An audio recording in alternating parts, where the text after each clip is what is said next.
سلمان فارسی رضی اللہ تعالیٰ عنہ فرماتے ہیں جنگ خندق کے موقع پر شدید غربت کا عالم تھا اور مسلمان دفاعی محاذ پر جنگ لڑ رہے تھے۔ خندق کھودی جا رہی تھی، چوڑی خندق کھودیں گے، آگ جلائیں گے تاکہ کفار حملہ آور نہ ہو سکے۔ غربت کا یہ عالم تھا کہ پیٹ پر پتھر باندھے ہوئے۔ حضرت جابر ابن عبداللہ رضی اللہ تعالیٰ عنہ کان میں آ کے عرض کرتے ہیں حضور میں نے نا آپ کے چہرے پہ نکاہت دیکھی ہے ظاہری، تو حضور 8-10 بندوں کی روٹی ہے تشریف لے آئیں۔ تو حضور نے فرمایا سارے ہی چلو بھائی، سارے ہی چلو۔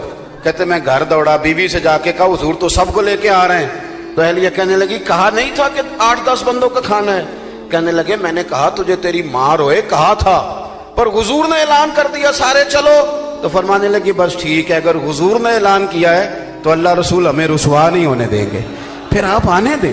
آپ کیفیت دیکھیے، خندق کھودی جا رہی ہے، غربت کا یہ عالم ہے، بھوک کا یہ عالم ہے، بظاہر اسلام پر جو غربت ہے کہ پیٹ پہ پتھر باندھے ہوئے ہیں۔ ایک چٹان آ گئی، ٹوٹتی نہیں صحابہ سے۔ میں علماء سے تو میں نے شروع میں کہہ دیا میرا خطاب ہی نہیں، طالب علموں سے، دینی طالب علموں سے یاد رکھنا مسجد میں خطبہ دینا بھی بڑی شان کی بات ہے، لیکن مسجد کمیٹی والوں کی نہیں ہوتی، مسجد اللہ کی ہوتی ہے۔ رب کا گھر سمجھ کے کبھی جھاڑو دے نا تو بخاری میں وہ حدیث بھی ملتی ہے کہ جو بوڑھی جھاڑو دیتی تھی اور وصال کر گئی، صحابہ نے بتایا نہیں تو اللہ کے رسول نے قبر پہ کھڑے ہو کے دوبارہ جنازہ پڑھا تھا۔ اٹھ فریدہ ستے ہاتھ جھاڑو دے مسیت، تو ستیں تے رب جاگدا تیری ڈاڈے نال پرید۔ لیکن نا اگر نبی کریم سارے کام دستے مبارک سے کر لیتے ہیں، یہ بھی سنت حضور نے ہمارے لیے چھوڑی ہے۔ چٹان نہیں ٹوٹ رہی تو فرمایا میرے ہاتھ میں لاؤ نا تھوڑا، مجھے دو نا کدال، لاؤ میں توڑتا ہوں۔ حضور اترے۔ اب جوان میری بات پہ غور کریں گے، حال یہ ہے کہ پیٹ پہ پتھر بندھے ہوئے ہیں، کیفیت یہ ہے کہ کئی دنوں سے کھانا نہیں کھایا، جنگ دفاعی لڑی جا رہی ہے، پر حضور اترے چٹان توڑنے کو۔ اور جب پہلی ضرب لگائی نا، جو چٹان صحابہ سے نہیں ٹوٹ رہی تھی، پہلی ضرب لگائی، ابھی مدینہ بھی فتح نہیں ہوا، مکہ بھی فتح نہیں ہوا، ابھی قریب قریب کے علاقے بھی فتح نہیں ہوئے، لیکن ایک چٹان پہ ضرب لگائی حضور نے۔ صحابہ کہتے ہیں کہ وہ تھوڑی سی ٹوٹی تو نعرہ پتہ کیا حضور نے لگایا، فتح ابھی مکہ بھی نہیں ہوا، لیکن یہ ولولہ دینے کا انداز میرے نبی کریم کا۔ ایک ضرب لگائی تو فرمایا لو بھائی اللہ نے ملک شام کی کنجیاں ہمیں عطا کر دی۔ دوسری ضرب لگائی تو فرمایا لو بھی روم بھی فتح ہو گیا۔ تیسری ضرب لگائی تو فرمایا لو دیکھ لو بھی اللہ تعالیٰ نے یمن بھی دے دیا، ایران بھی دے دیا۔ حضرت ابو ہریرہ کہتے ہیں وہ اعلان وہاں ہوا تھا، کسی صحابی کو میں نے ایک دوسرے کے کان میں یہ کہتے نہیں دیکھا کہ ابھی تو مکہ بھی نہیں فتح ہوا۔ کسی نے ایک دوسرے سے پوچھا نہیں کہ یہ پیشگوئی کب پوری ہوگی۔ حضور نے وصال ظاہری فرمایا، جناب ابو بکر صدیق کا وصال ہوا، خلافت کی تکمیل پر حضرت عمر آئے، اور جب روم کی، ایران کی، یمن کی کنجیاں آ رہی تھیں تو حضرت ابو ہریرہ فرماتے ہیں میں دیکھ دیکھ کے رو رہا تھا۔ لوگ کہہ رہے تھے کہ وہ چابیاں آ گئی، ملک فتح ہو گیا، اور مجھے وہ خندق کے اندر ضربیں لگاتے مدینے والے محبوب کی باتیں یاد آ رہی۔ بھائی آپ آگے تو بڑھیں، آگے تو بڑھیں۔ یہ زندگی کے اندر ٹھہر جانا، مایوس رہنا، میں کر کچھ نہیں سکتا، ہو کچھ نہیں سکتا۔ حضور مفتی اعظم ہند شہزادہ اعلیٰ حضرت مولانا مصطفیٰ رضا خان صاحب رحمۃ اللہ علیہ کے سامنے تقریر کرتے کرتے کسی خطیب نے کہہ دیا مسلمان بڑے بد نصیب ہیں، آج پستی میں چلے گئے، تو حضرت فرمانے لگے مولانا ٹھہر جاؤ، جو مسلمان ہوتا ہے وہی تو خوش نصیب ہوتا ہے، جس کو حضور کا کلمہ پڑھنے کی توفیق نصیب ہے وہ بد نصیب ہے، وہ تو کنتم خیر امت میں داخل ہے۔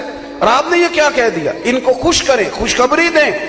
اس لیے نبی پاک صلی اللہ علیہ وسلم نے حضرت سیدنا معاذ ابن جبل رضی اللہ تعالیٰ عنہ کو یمن بھیجتے ہوئے کہا تھا لوگوں کو خوشخبریاں دینا، مایوس نہ کرنا، تھوڑا سا اپنے اندر یہ شوق پیدا کریں آگے بڑھنے کا۔ ایک تیسری بات آپ کی خدمت میں عرض کرنی ہے، پھر بات کو سمیٹتا ہوں۔ خودداری نہ حسن ہے زندگی کا، خودداری شخصیت کا وقار ہے۔ اللہ کے پیارے رسول صلی اللہ تعالیٰ علیہ وسلم نے نا اپنی امت کو لوگوں کے سامنے ہاتھ پھیلانا امت کا پسند نہیں کیا۔ ترمذی شریف میں حضرت انس بن مالک رضی اللہ تعالیٰ عنہ کی حدیث موجود ہے، حضور نے فرمایا اپنے دکھ دنیا داروں سے نہ کہنا، نوابوں سیٹھوں سے، اپنے دکھ دنیا داروں سے نہ کہنا اللہ تمہیں کبھی غنی نہیں کرے گا، فرمایا اپنے دکھ اپنے رب کی بارگاہ میں بیان کرنا، جلدی یا دیر سے اللہ تمہیں ساری دنیا سے بے نیاز کر دے گا۔ خودداری تھوڑی سی نہ زندگی میں پیدا کریں، کچھ بھی نہیں ہے، کچھ بھی نہیں ہے۔ یہ جو ہم سمجھتے ہیں نا کہ شاید وہ فلاں سیٹھ صاحب ناراض ہو گئے تو خدا جانے کیا بنے گا، کچھ بھی نہیں بنے گا۔ جتنے جتنے لوگ سیٹھ ہوتے جاتے ہیں، عہدوں پہ جاتے ہیں، اتنے اتنے تو بیچارے کانپنے لگتے ہیں۔ یہ جتنی کرسیوں پہ حکومتیں کھڑی ہوتی ہیں، ایک نہ ایک پایا ہل ہی رہا ہوتا ہے، یہ بیچارے پریشان ہی رہتے ہیں۔ خودداری جوانوں کے لیے بڑی ضروری ہے۔ ہمارے بچے، آنے والی نسل سہارے ڈھونڈنے لگی ہے، کہتے ہیں وہ میری لندن والی کبھی پھپھو مہربان ہو گئی تو کام بن گیا، امریکہ والا ماموں اگر کبھی رشتہ داری کر لے تو پھر خواب دیکھتے ہیں بچے کہ سویرے اٹھوں تو پیسوں کا توڑا میرے چارپائی کے نیچے پڑا ہوا ہو۔ اس طرح نہیں ہوتا۔ آپ خودداری کے ساتھ جینا سیکھیں، خودداری کے ساتھ۔ حضرت ابو ہریرہ رضی اللہ تعالیٰ عنہ فرماتے ہیں ایک شخص نے آ کے کشکول طلب دراز کیا، اور کہاں دراز کیا؟ جہاں سے کبھی کوئی خالی گیا ہی نہیں، سرور کائنات کی بارگاہ میں۔ ہر ایک کو ملتا ہے، کون دیتا ہے دینے کو منہ چاہیے، دینے والا ہے سچا ہمارا۔ کشکول آگے کیا، حضور کچھ دیجئے، توجہ ہے میری بات پر؟ حضور نے فرمایا کیوں مانگتے ہو، تمہارے پاس کچھ نہیں؟ عرض کی حضور ایک پیالہ، ایک کمبل، ہے کوئی اتنا غریب اس محفل میں بیٹھا ہوا؟ ویسے کسی سے پوچھ لیں حال کیا ہے تو بڑے غریب نکل آئیں گے۔ بھئی ایک پیالہ اور ایک کمبل، اتنا زیادہ غریب بھی کوئی ہوگا؟ اس نے کہا حضور صرف ایک پیالہ اور ایک کمبل۔ تو کریم نے فرمایا لے کے آنا۔ وہ لے کے آئے تو حضور نے اس کی بھی بولی لگوا دی۔ کون خریدے گا؟ ہے کوئی خریدنے والا؟ ایک صحابی نے کہا 1 دینار، ایک نے کہا 2 دینار۔ حضور نے 2 دینار میں بیچ دی۔ فرمایا جا 1 دینار کا گھر کھانا لے جا اور 1 دینار کا نا کلاڑا خرید کے لا۔ وہ کلاڑا، پیشہ جوانوں کوئی بھی برا نہیں، کوئی پیشہ برا، ایک برا ہے کسی کے آگے ہاتھ پھیلانا بس، اور غیرت ہے بڑی چیز جہان تگ و دو میں۔ حضور صلی اللہ تعالی علیہ وسلم نے فرمایا کلاڑا لے کے آ۔ صحابی کلاڑا لائے تو صحابہ کہتے ہیں بڑے نصیب والا تھا یہ شخص۔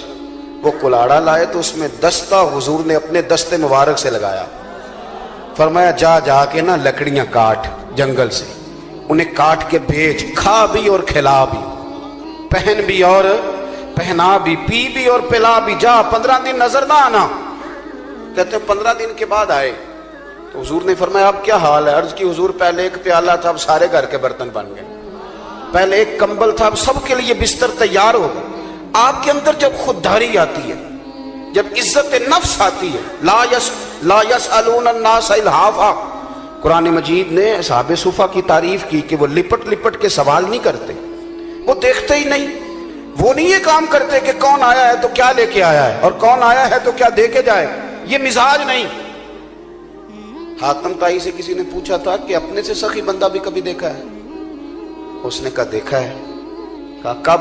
کہنے لگے میں نے ایک دفعہ سارے شہر کی دعوت پکائی تھی، میرا خود ہی ارادہ بنا کہ میں ذرا دیکھوں کوئی رہ تو نہیں گیا، چہرے پہ نقاب ڈال کے تو میں نکلا، سارے شہر میں دیکھا کہ ہر شخص آ گیا ہے پر ایک بوڑھا جنگل میں لکڑیاں کاٹ رہا ہے۔ میں نے اس شخص سے کہا کہ میاں آپ کو دعوت میں نہیں بلایا حاتم طائی نے؟ تو کہتے ہیں بابے نے بڑی انوکھی بات کی۔ کہنے لگا پتر بلایا تھا پر مجھے نہ اپنے ہاتھوں کی کمائی کا چسکا لگ گیا ہے، ہاتھوں کی کمائی کا۔ میں آپ کو یقین سے عرض کروں، دعوتوں میں لوگ، شادیوں میں لوگ اتنے مزے سے روٹی نہیں کھاتے۔ میں نے ایک دفعہ اپنے ابا جی سے پوچھا آپ کو پسند کیا ہے؟ کہنے لگے پتر جی تو بھوک لگی ہوئے تو ہر شاہی پسند ہے، پھر تو چٹنی بھی بڑی پسند ہے، تو نہ لگی ہوئے تو پھر نخرا ہی ہے، پھر یہ ہے کہ جو بھی پکا ہے اس میں نقص ہی ہے۔ وہ کہنے لگا جی مجھے اپنے ہاتھ کی کمائی کا نا چسکا لگ گیا ہے، اب مجھے دعوتوں میں زیادہ لطف نہیں آتا تو میں اس لیے نہیں گیا۔ حاتم طائی کہتے ہیں میں واپس لوٹنے لگا تو اس نے آواز دی، اس نے کہا پتر آپ دعوت پہ جا رہے ہو؟ میں نے کہا ہاں۔ تو کہنے لگا یہ 5 دینار میرے بھی لے جا، حاتم طائی کو تو ضرورت نہیں تو لنگر پکانے والے کو دے دینا، بڑے بڑے اچھے لوگوں نے کھانا کھانا ہے، چلو میرا بھی حصہ پڑ جائے گا۔ حاتم طائی کہتے ہیں میں گھوڑے سے نیچے اترا، بابا جی کا ہاتھ تھام کے میں نے کہا بابا میں تو مالدار ہو کے سخی ہونا، تو غریب ہو کے بڑا سخی ہے۔ وہ کیا کہتے ہیں درویش، مالاں والے سخی نہیں ہوندے، تے سخیاں کول مال نہیں ہوندا، ایتھے اوتھے دوویں جہانی سخی کنگال نہیں ہوندا۔ اپنی زندگی میں نا خودداری۔ اعلیٰ حضرت بریلوی رحمۃ اللہ علیہ تیل لینے چلے گئے دکان پہ سرسوں کا، پھر وہی بات آ گئی کچھ کام اپنے ہاتھ سے بھی کرنے چاہیے۔ شاگرد مرید بڑے تھے، خود چلے گئے تیل لینے، اس سے کہا میاں یہ سرسوں کے تیل کی بوتل بھر دو، اس نے بھر دی۔ فرمانے لگے کتنے پیسے؟ کہنے لگا حضور ویسے تو 5 آنے کی ہے، آپ ہمارے عالم ہیں، آپ 3 آنے دے دیں، آپ کو 2 آنے رعایت کرتے۔ فاضل بریلوی نے پورے 5 دیے، فرمایا تو سارے رکھ، میں اپنا علم 2 آنے کا نہیں بیچا کرتا۔ کروں مدح اہل دول رضا اور پڑے اس بلا میں میری بلا، میں گدا ہوں اپنے کریم کا، میرا دین پارا نہ نہیں۔ دیکھو اگر خودداری آپ کی طبیعت میں آئے گی تو آپ اپنے آپ کو نا تھوڑا باوقار محسوس کریں گے۔ آپ کو یوں لگے گا کہ آپ عبادت کر رہے ہیں، تجارت نہیں کر رہے۔ آپ کو محسوس ہوگا کہ آپ کی زندگی جو ہے اس پر کسی اور کا نہیں، آپ کا اپنا قبضہ ہے۔ آپ محسوس کریں گے کہ آپ جو کہہ رہے ہیں وہ ڈنکے کی چوٹ پہ کہہ رہے ہیں۔ آپ کو یوں لگے گا کہ آپ کے پاس جو کچھ ہے وہ اپنا ہے، آپ قیدی نہیں ہے کسی کے۔ شاعر، بس بات ختم کر رہا ہوں، شاعر حضرت سے معذرت کے ساتھ بعض شعراء ایسے ہوتے ہیں کہ وہ قابل رحم ہوتے ہیں، طبیعت ایسی ہوتی ہے، اور رات کو چادر اوڑھی ہے تو 3-4 دن گزر گئے، ایک الگ دنیا ہے نا یہ بھی۔ تو ایک شاعر بیچارہ بڑی خستہ حالی میں کہیں چوک میں تھا، مکھیاں بھنک رہی تھی، تو ایک مالدار آدمی گزرا، اس نے فقیر سمجھ کے چند روپے پھینک دیے۔ تو شاعر نے کہا کہ یہ کیا؟ اس نے کہا اب غریب آدمی ہو، تو خوددار آدمی تھا، اس نے کہا اپنے پیسے لے جا۔ اس نے کہا تمہیں ضرورت تھی تو دیے۔ تو اس نے جو شعر کہا وہ مجھے بڑا پسند ہے، اس نے کہا کہ اگر ضرورت پڑے گی نا تو میں اللہ رسول سے مانگوں گا، تجھ سے نہیں مانگوں گا۔ اس نے کہا رکھ لے، تجھے ضرورت ہے۔ اس نے کہا یہ آرزو کرم اور میں آپ سے کروں، یہ بھیک اس کو دیجئے جس کا خدا نہ ہو، یہ بھیک اس کو دیجئے۔ بہلول دانا بیٹھے تھے، ہارون رشید گزر رہا تھا، کہنے لگا بابا کوئی حکم ہو تو بتائیے۔ یہ آرزو کرم اور میں آپ سے کروں، یہ آرزو کرم اور میں آپ سے کروں، یہ بھیک اس کو دیجئے جس کا خدا نہ ہو۔ وہ بہلول دناب تشریف فرماتے تو ہارون رشید گزر رہا تھا، بڑا لاؤ لشکر، نعرے بڑے لگ رہے ہیں، تو حضرت اس کو دیکھ کے مسکرانے لگے۔ اس نے کہا بابا ہنستا کیوں ہے؟ فرمانے لگے ہنستا اس لیے ہوں کہ یہ جو آج تیرے نعرے لگا رہے ہیں تجھ سے پہلے بھی کئیوں کے لگایا کرتے تھے، وہ بھی اسی طرح ہی راضی تھے جس طرح تو آج راضی ہے نا، اسی طرح تھا۔ وہ نیچے اتر آیا، کہنے لگا حضور میں نے سنا ہے آپ مقروض ہیں، کوئی حکم ہوا تو بتائیے گا۔ آپ پھر ہنسنے لگے۔ اس نے کہا ہنستے کیوں ہو؟ فرمانے لگے تجھے کس نے بادشاہ بنایا؟ تو بڑا ہی بیوقوف ہے۔ کہنے لگا کیا مطلب؟ آپ فرمانے لگے تیرا رب کون ہے؟ وہ سنو یار، تیرا رب کون ہے؟ کہا اللہ۔ تو فرمایا میرا کون ہے؟ کہا اللہ۔ تو فرمایا یہ کیسے ہو سکتا ہے کہ اللہ ہارون رشید کو دے اور بہلول دانا کو بھول جائے؟ بڑی نماز تے ریاض نہ سکھیا